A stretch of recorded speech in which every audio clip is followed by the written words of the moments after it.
Good morning, students. In the last class, we have learned what is heredity, inheritance, all those things. Okay, let us go little more deep into this chapter, right?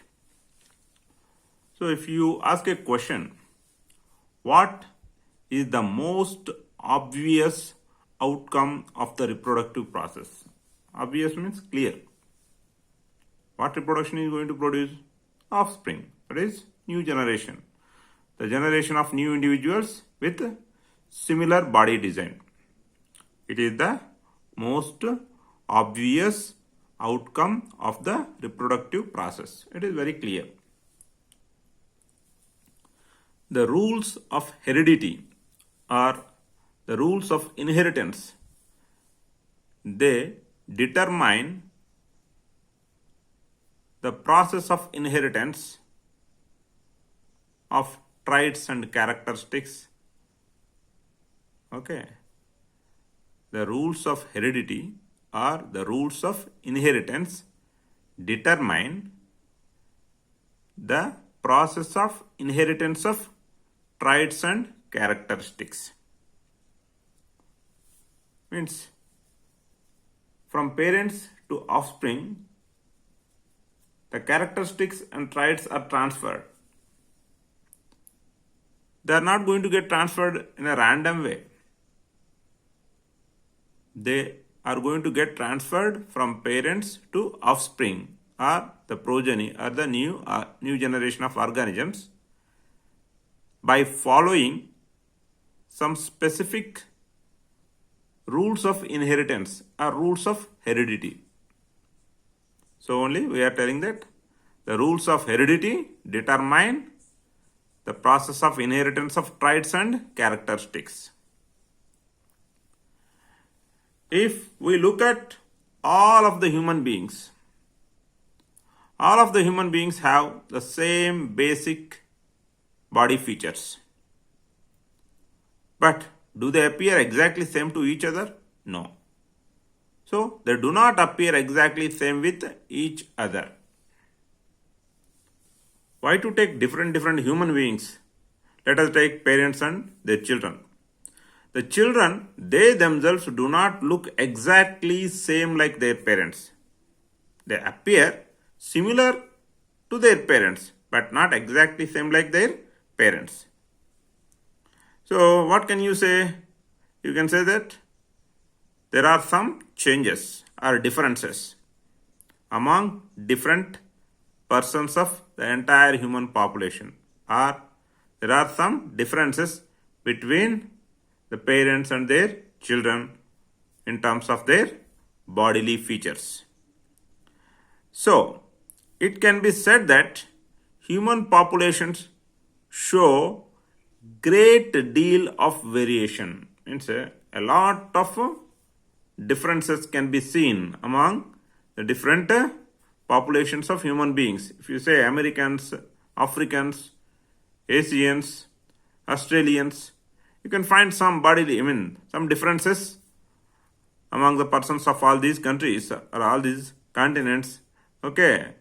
So a great deal of variation can be seen among the populations of these different countries. Right? Now, let us learn what is character and what is trait. Character, don't take it too complex way. In simple terms, it is the heritable feature. Like every species will be having some specific set of characters. So, among different organisms of one particular species, characters remain same, not similar. Characters remain same. Every human being will be having height, body height.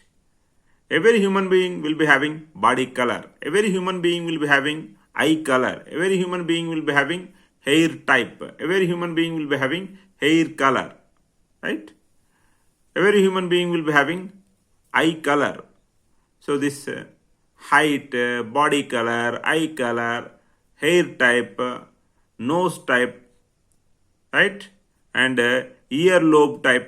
All these are nothing but characters. So, until unless some damage takes place or some abnormality occurs, most of the human beings have all these characters in common with each other, right? But this character will be having some difference, like a height. If you take your height and my height will not be same. You may be having more height, I may be having less height. If you are having more height, then you are said to be tall. And if I am having less height, I am said to be short. Someone will be having medium in height. Okay, so the person will be average height. But all of them are height only. Height is the character. But this character has got some alternative forms.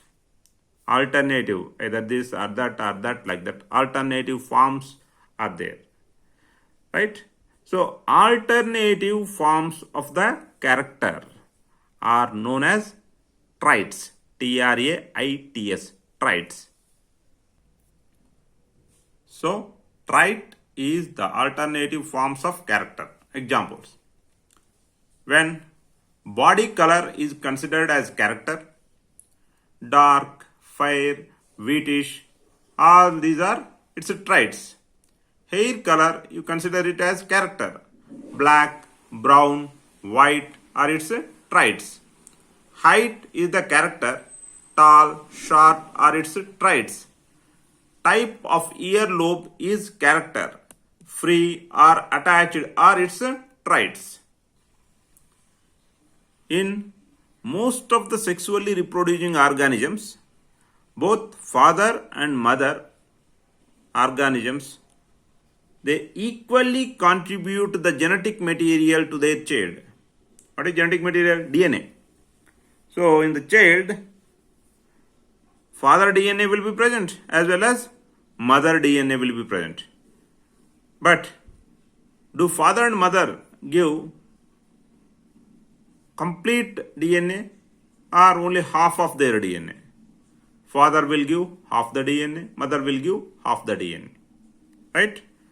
Such that both father and mother contribute equally the genetic material to the what? To their child. So, the genetic material or DNA is responsible for the expression of different characters in the form of different traits. Right? So, every trait of a child, it can be influenced by both paternal and maternal DNA. What is paternal DNA? The DNA of father. What is maternal DNA? The DNA of mother.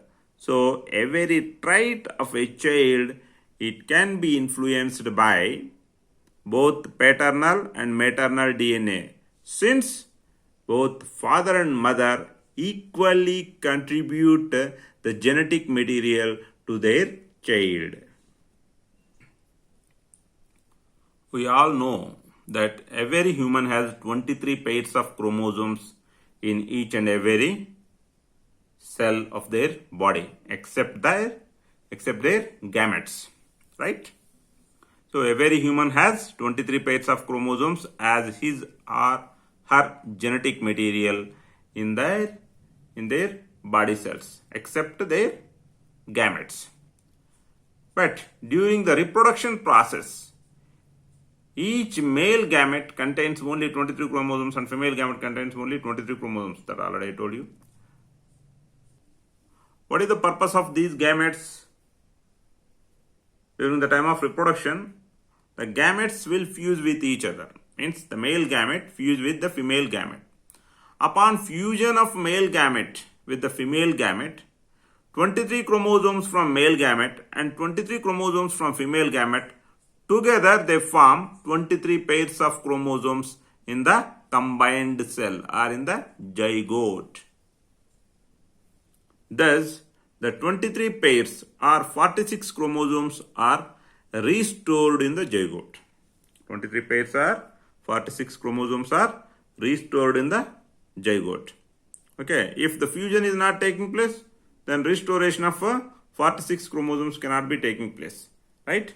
As the fusion of male gamete with female gamete is taking place, restoration of 46 chromosomes or 23 pairs of chromosomes is taking place. So, the zygote which is having 46 chromosomes, it develops into embryo, and this embryo will later develop into fetus, and this fetus will be delivered out as baby. That process we have already learned in the previous chapter, how do organisms reproduce. So, the child will get 23 pairs of chromosomes.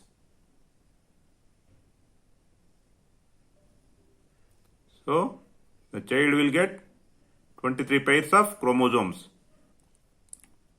Thus, the child will get 23 chromosomes, 23 pairs of chromosomes, out of which 23 chromosomes from father and 23 chromosomes from mother. So, for every trait of the child, there will be two versions of genetic material in the child. For every trait of the child, there will be two versions of the genetic material in the child. So, here it arises one question. When there are two versions of genetic information in the child for every trait, which trait is going to be expressed out as the form of character in the child? For example, if a child has the genetic information for tallness trait and the genetic information for shortness trait of height character, then which trait is going to be expressed by the child as the outward appearing character? So here it is explained that child has two versions of genetic information. One he got from mother, one he got from father. The genetic information that he got from mother is of tall type. The genetic information that he got from his father, it is of short type. Then which trait has to be expressed out, tall or short? Okay, if tall is expressed, what is the basis for it? If short is expressed, what is the basis for it? If combined form is expressed, what is the basis for it? Okay.